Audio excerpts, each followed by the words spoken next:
जय हिंद दोस्तों, कैसे हैं आप लोग और कैसी चल रही है आपकी स्टडी।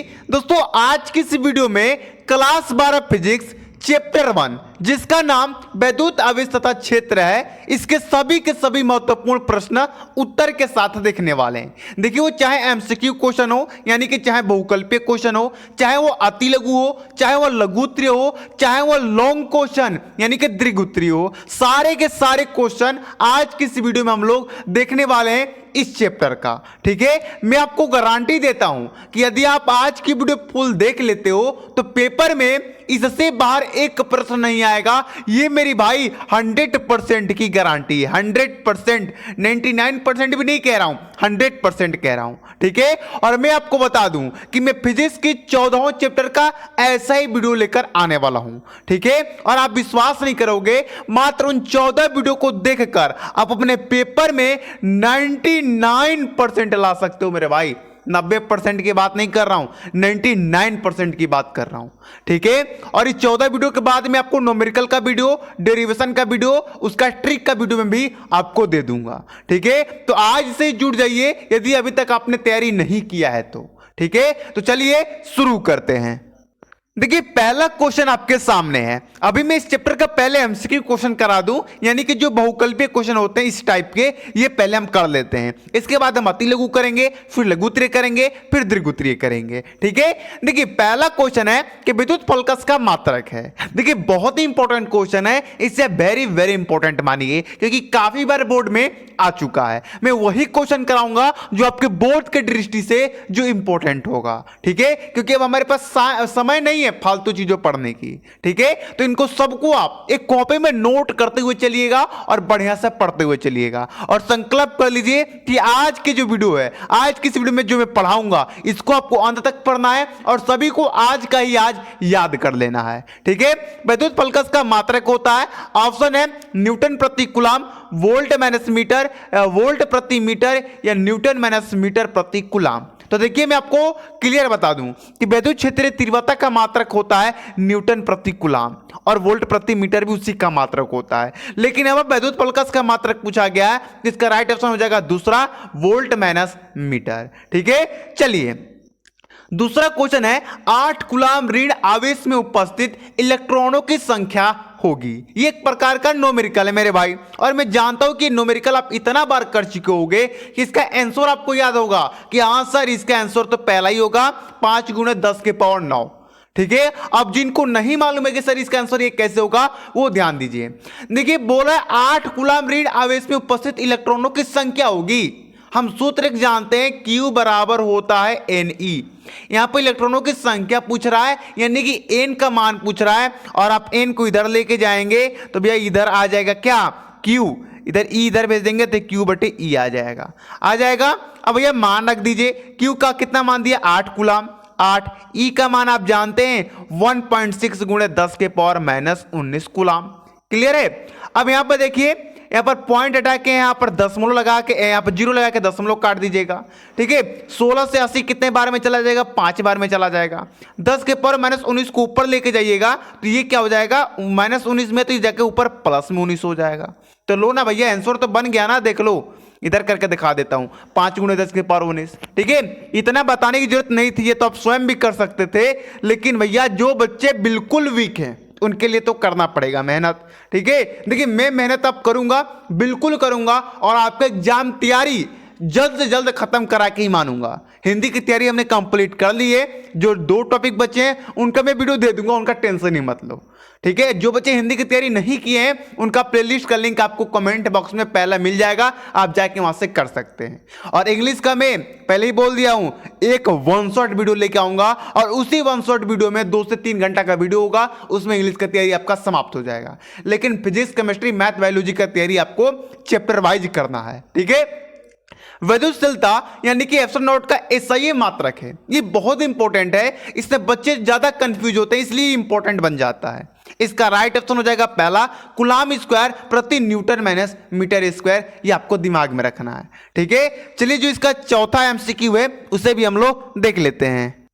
मैंने इस चैप्टर के टोटल 18 एमसीक्यू क्वेश्चन लिए हैं। ठीक है, ये 18 का 18 मोस्ट इंपॉर्टेंट है और मैं सारे बोर्ड को टारगेट करते हुए चल रहा हूं। यदि आप बिहार बोर्ड के भी हो तो आप आराम से, आपके पेपर में ज्यादा एमसीक्यू क्वेश्चन आता है, 80 लगभग क्वेश्चन आते हैं, उसमें से 70 आता है, उसमें से 35 बनाना रहता है, तो आप यहां से एमसीक्यू क्लियर कर सकते हैं। और भैया यूपी बोर्ड वालों को तो टेंशन ही नहीं है, हर एक क्वेश्चन यहीं से मिलेगा, इससे बाहर तो मिलेगा नहीं, क्योंकि हम खुद ही यूपी बोर्ड के हैं। ठीक है, तो चलिए आपको टेंशन तो लेना ही नहीं है। वैद्युत क्षेत्र की तीव्रता का मात्रक है, यहाँ पर आपको मात्रक बताना है, किसकी? ई की मात्रक बताना है वैद्युत क्षेत्र की तीव्रता का। तो भैया याद रख लीजिएगा खोपड़ी में हमेशा, इसका मात्रक एक होता है न्यूटन प्रति कूलाम। ठीक है, कैसे? ई बराबर होता है एफ बटे क्यू। ठीक है, एफ का होता है न्यूटन, क्यू का होता है कूलाम। और एक मात्रक इसका और याद रख लीजिएगा, वोल्ट प्रति मीटर। ये भी बहुत इंपॉर्टेंट है, तो इसे भी आप याद रख लीजिएगा, इस पर क्वेश्चन अभी मैं आपको कराऊंगा। चांदी का परावैद्युतांक के होता है, तो भैया चांदी का जब भी परावैद्युतांक के की बात करें तो वो अनंत होता है, इसलिए इसका चौथा ऑप्शन बिल्कुल सही हो जाएगा। ठीक है, इलेक्ट्रॉन के आवेश एवं सहंति का अनुपात होगा।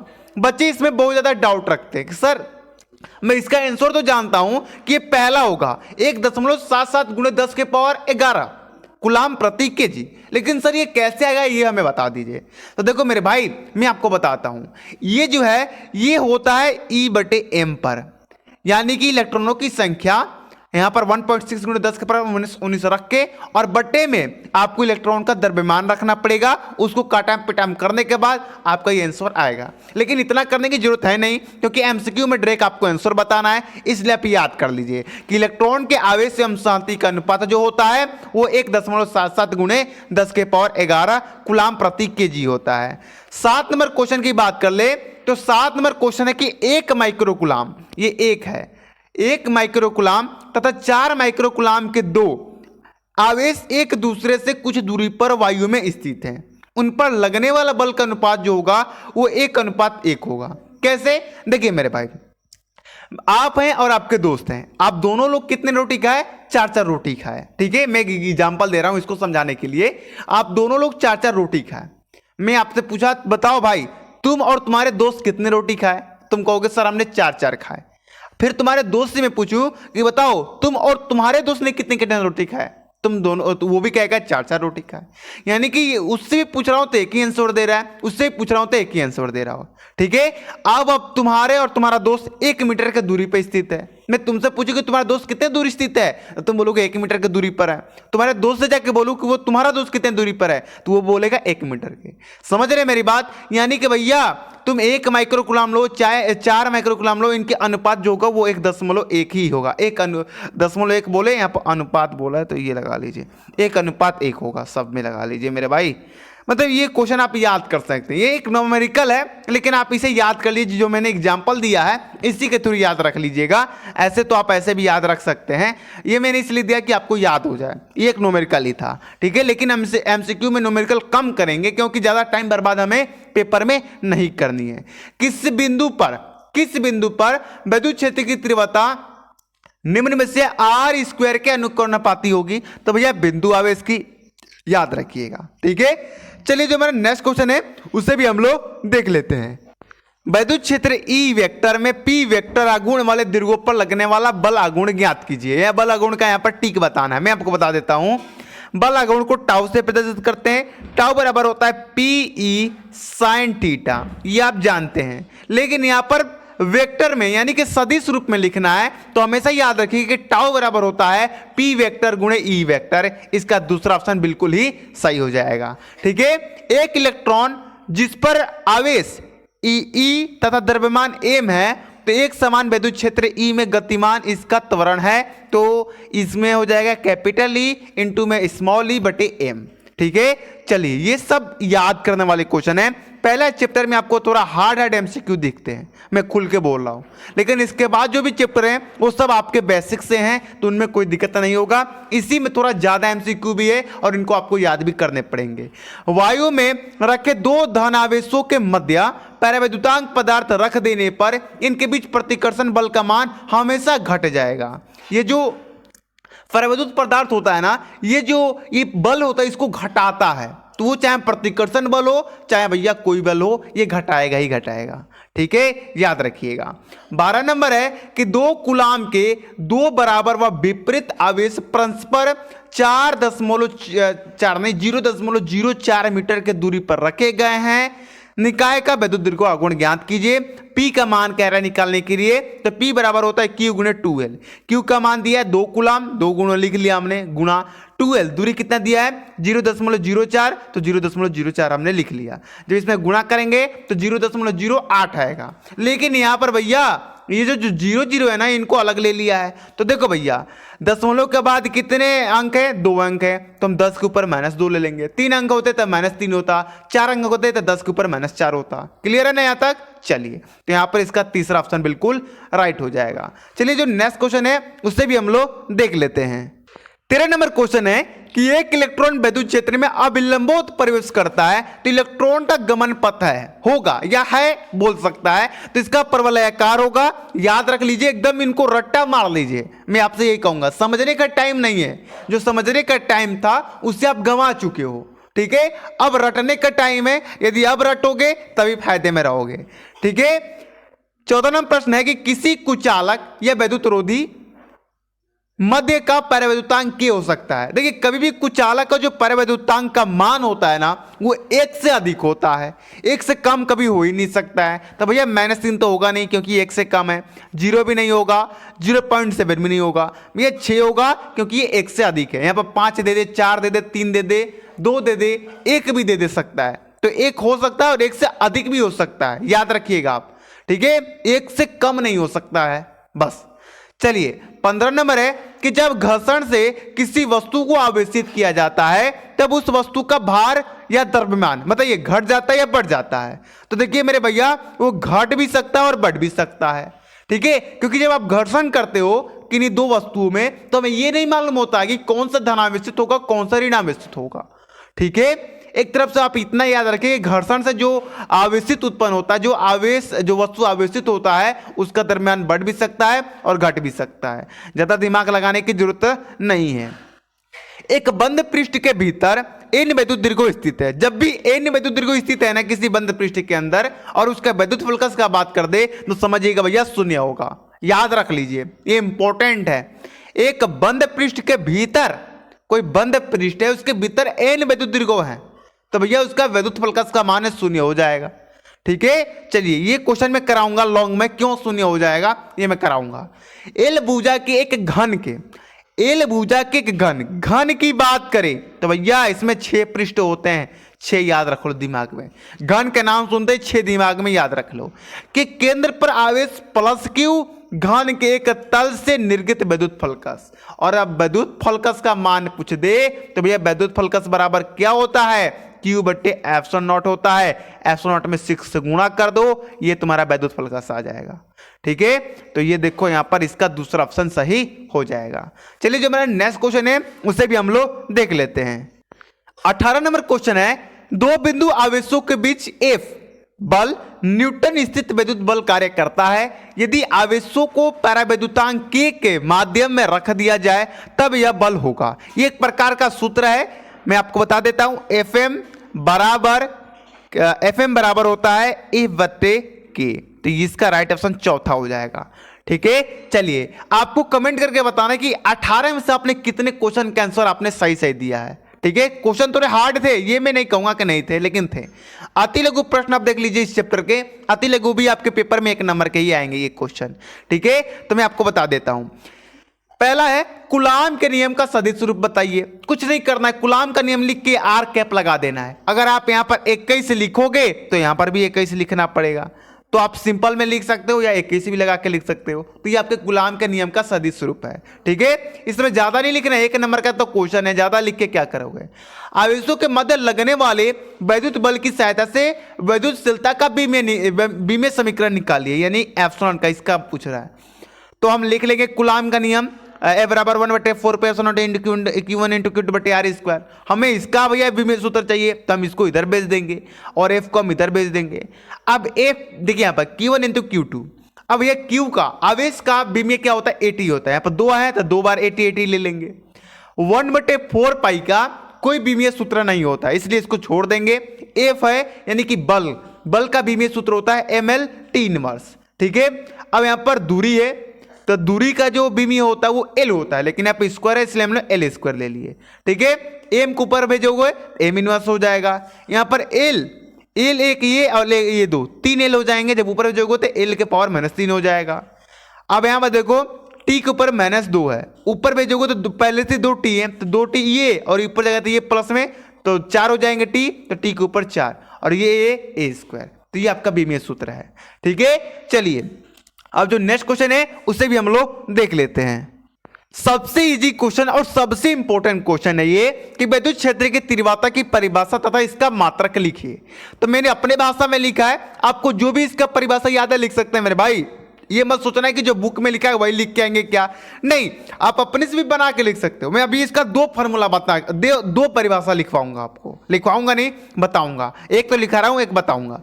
तो देखिए, किसी विद्युत क्षेत्र में स्थित एकांक आवेश पर लगने वाले बल को विद्युत क्षेत्र की तीव्रता कहते हैं, इसे ई से प्रदर्शित करते हैं। ठीक है, ये जो मैंने परिभाषा लिखा है एकदम बढ़िया है और इस पर 1 नंबर नहीं कटेगा, ये मेरी गारंटी है। ठीक है, ई बराबर A/Q0, इसका मात्रक हो जाएगा न्यूटन प्रति कूलाम। अगर आप मान जाओ बाई चांस इस परिभाषा को आप भूल गए कि भैया किसी विद्युत क्षेत्र में स्थित किसी एकांक आवेश पर लगने वाले बल को विद्युत क्षेत्र की तीव्रता कहते हैं, मान जाओ इसे आप भूल गए। ठीक है, आपको बस इसका सूत्र याद है तो उसके थ्रू भी आप परिभाषा बना सकते हो। कैसे लिखोगे, किसी एकांक आवेश पर लगने वाले बल को विद्युत क्षेत्र की तीव्रता कहते हैं। या ऐसे भी कर सकते हो कि विद्युत बल तथा आवेश के अनुपात को विद्युत क्षेत्र की तीव्रता कहते हैं, लेकिन इसमें नंबर कटेगा, छोटा बन जाएगा। ठीक है, चलिए विद्युत द्विध्रुव से आप क्या समझते हैं, तो ये बहुत कुछ समझते हैं, हम तुमको भी समझा देंगे। लिखते हैं कि किसी निकाय के 2 आवेशों में से किसी एक आवेश तथा उनके बीच के दूरी के गुणनफल को विद्युत द्विध्रुव आघूर्ण कहते हैं। इसे P से प्रदर्शित करते हैं। P बराबर होता है Q × 2L, इसका मात्रक हो जाता है कूलाम - मीटर। ठीक है, चलिए अब देखिए यहाँ पर विद्युत द्विध्रुव के कारण निश्चित स्थिति में किसी बिंदु पर विद्युत क्षेत्र की तीव्रता का केवल व्यंजक लिखिए। यहां पर ही अति लघु में है ना, इसलिए सिर्फ व्यंजक लिखने के लिए कह रहा है, सूत्र लिखने के लिए कह रहा है। और ये जो है ये लघु त्रय में आता है ये क्वेश्चन कि निश्चित स्थिति में किसी बिंदु में विद्युत क्षेत्र की तीव्रता ज्ञात कीजिए, तो मैं कराऊंगा। ठीक है, तब ये क्या हो जाता है, E बराबर 1/4πε0 × P/r³। अगर यहीं पे अच्छी स्थिति में पूछ देता तो कुछ नहीं, बस यहाँ पर P के आगे 2 लग जाता, 2P/r³ हो जाता। क्लियर है ना। चलिए अब जो मेरा नेक्स्ट क्वेश्चन है उसे भी हम लोग देख लेते हैं। प्रदर्शित कीजिए कि न्यूटन प्रति कूलाम तथा वोल्ट प्रति मीटर एक ही भौतिक राशि का मात्रक है। यह भी इंपॉर्टेंट क्वेश्चन है क्योंकि ये 2023 में आया हुआ क्वेश्चन है। आप देख सकते हैं, खुद ही आप देख लीजिएगा कोई भी सेट उठा के। ठीक है, लेकिन हम जानते हैं कि न्यूटन प्रति कूलाम भी विद्युत क्षेत्र की तीव्रता का मात्रक है, वोल्ट प्रति मीटर भी विद्युत क्षेत्र की तीव्रता का मात्रक है। भैया हम भी जानते हैं और एक जो पेपर चेक करने वाला टीचर को भी जानता है, लेकिन भैया वो कह रहा है भैया बताओ आखिर ये क्यों हो रहा है, ये दोनों मात्रक एक ही का कैसे है, बताओ हमें, समझाओ। तो समझाना है, हम ले लेंगे न्यूटन प्रति कूलाम।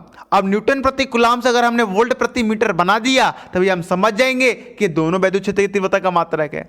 न्यूटन प्रति कूलाम लेके इन दोनों में मीटर से आप गुणा कर दोगे, तो हमने गुणा कर दिया। अब देखो न्यूटन गुणे मीटर ये जूल के बराबर होता है, इस पर जूल आ जाएगा।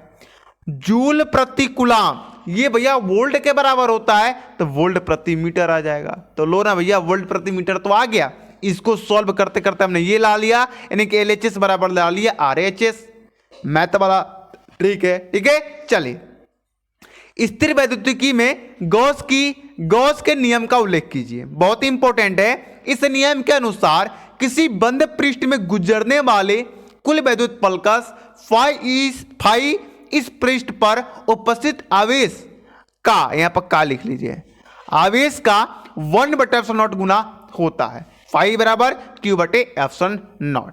ठीक है, चलिए विद्युत पल्कस तथा विद्युत क्षेत्र की तीव्रता में संबंध लिखिए। तो फाई बराबर EA, ये सूत्र लिख दीजिएगा, आपका काम बन जाएगा। क्योंकि भी अति लघु क्वेश्चन है, इसमें हमें ज्यादा नहीं लिखना, 1 नंबर तो मिलेगा ही मिलेगा।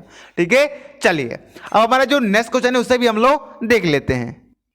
रेखीय आवेश घनत्व किससे कहते हैं? बहुत ही इंपॉर्टेंट है। देखिए मैं आपको बता देता हूं, अगर आपके पास कॉपी कलम है तो भैया कॉपी कलम लेकर तो बैठे ही होगे, जल्दी से नोट कर लो। रेखीय आवेश घनत्व किससे कहते हैं, इसे तैयार कर लो। पृष्ठ आवेश घनत्व किससे कहते हैं, इसे तैयार कर लो। और आयतन आवेश घनत्व किससे कहते हैं, इन तीनों क्वेश्चन को तैयार कर लो। इसमें से एक न एक आपके सेट में पूछेगा ही पूछेगा, आप देख लेना, तो इनको तैयार कर लो। रेखीय आवेश घनत्व घनत्व की जगह पर वितरण भी लिख सकता है, ठीक है, तो टेंशन मत लीजिएगा, बात एक ही है। परिभाषा क्या हो जाएगा कि किसी चालक के प्रति एकांक लंबाई पर उपस्थित आवेश की मात्रा को रेखीय आवेश घनत्व कहते हैं। इसे लेमडा से प्रदर्शित करते हैं, लेमडा बराबर क्यू बटे एल, इसका मात्रक कूलाम प्रति मीटर हो जाएगा। अगर यहीं पर आवेश पृष्ठ घनत्व होता तो बस आप लंबाई की जगह पर क्षेत्रफल लगा देते, अगर आयतन पृष्ठ घनत्व होता तो आप लंबाई की जगह पर आयतन लगा देते। क्लियर है ना, इतना बस करना है, ठीक है। और ये सूत्र चेंज हो जाता, वो मैं करा दूंगा, टेंशन मत लीजिए, ऐसे तो आप कर ही लिए होंगे। घनकोण किसे कहते हैं, ये एक नया क्वेश्चन है, नया क्या बहुत पुराना क्वेश्चन है, आपने कभी देखा नहीं होगा, वो बात अलग है, लेकिन इंपॉर्टेंट है। किसी गोलीय पृष्ठ के अल्पांश या क्षेत्रफल अवयव के द्वारा किसी भी बिंदु पर या केंद्र पर बनाए गए कोण को घनकोण कहते हैं या घनकोण कहलाते हैं। बनाए गए कोण घनकोण कहलाते हैं। इसे DW से प्रदर्शित करते हैं, क्योंकि अल्पांश हमने लिया है, DW बराबर DA बटे R स्क्वायर हो जाएगा, ठीक है मेरे भाई। चलिए अब जो मेरा नेक्स्ट क्वेश्चन है उसे देख लीजिए, जो कि बहुत ही इंपॉर्टेंट है और काफी आसान है। आवेश का क्वांटीकरण किसे कहते हैं, तो किसी भी आवेशित वस्तु पर उपस्थित आवेश उस वस्तु पर हटा दो, उस वस्तु के मूल आवेश तथा इलेक्ट्रॉन का गुणज होता है। Q बराबर ए नी, यही तो होता है भैया आवेश का क्वांटीकरण, ठीक है। चलिए जो मेरा नेक्स्ट क्वेश्चन है उससे भी हम लोग देख लेते हैं। चलिए हम देखेंगे इस चैप्टर का लघुत्तरीय प्रश्न। हमने एमसीक्यू अति लघु देख लिया।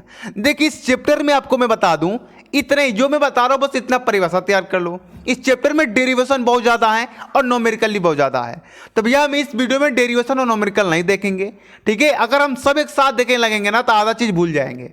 तो मैंने डिसाइड किया है कि मैं जो भी 14 चैप्टर का 14 वीडियो बनाऊंगा तो उसमें बस मैं थ्योरी लेके चलूंगा, न्यूमेरिकल और डेरिवेशन लेके नहीं चलूंगा, ठीक है। अब जो चैप्टर बहुत छोटे होंगे जिनमें एक आध दो डेरिवेशन होंगे तो उनको मैं ले लूंगा, उसमें कोई टेंशन नहीं है। लेकिन जिस चैप्टर में ज्यादा डेरिवेशन है, ज्यादा न्यूमेरिकल है, उसमें मैं नहीं लूंगा, उसके लिए मैं एक अलग वीडियो बनाऊंगा। ये जैसे ही 14 वीडियो अपलोड कर दूंगा इन चैप्टर वाइज का, उसके बाद मैं चैप्टर वाइज न्यूमेरिकल भी कराऊंगा और डेरिवेशन भी कराऊंगा। डेरिवेशन का दो तीन वीडियो लेके आऊंगा, डेरिवेशन का काम खत्म हो जाएगा। इस तरह क्या होगा ना, आपको अलग अलग कैटेगरी में मिलेगा पढ़ने के लिए, और आपको कम कम मिलेगा तो आप बढ़िया से पढ़ लेंगे, ठीक है। चलिए लघुत्तरीय में ज्यादा क्वेश्चन है नहीं इस चैप्टर के, क्योंकि लघुत्तरीय में भर भर के डेरिवेशन नहीं आ जाएंगे। भैया निश्चित स्थिति में निकालो, भैया गॉस की प्रमेय का अनुप्रयोग कहा जाता है इसमें लघुत्तरीय में डेरिवेशन, तो भैया हम डेरिवेशन तो नहीं करेंगे, इसलिए क्वेश्चन कम पड़ गया है, लेकिन डेरिवेशन हम करेंगे, अलग से करेंगे। वैद्युत फलक से अब क्या तात्पर्य है, इससे आवश्यक सूत्र देते हुए समझाइए। देखिए लघुत्तरीय में पूछा गया है, इसलिए आपको इसका चित्र भी बनाना है, तभी आपको नंबर पूरा मिलेगा, ये एक बात याद रखिएगा, ठीक है।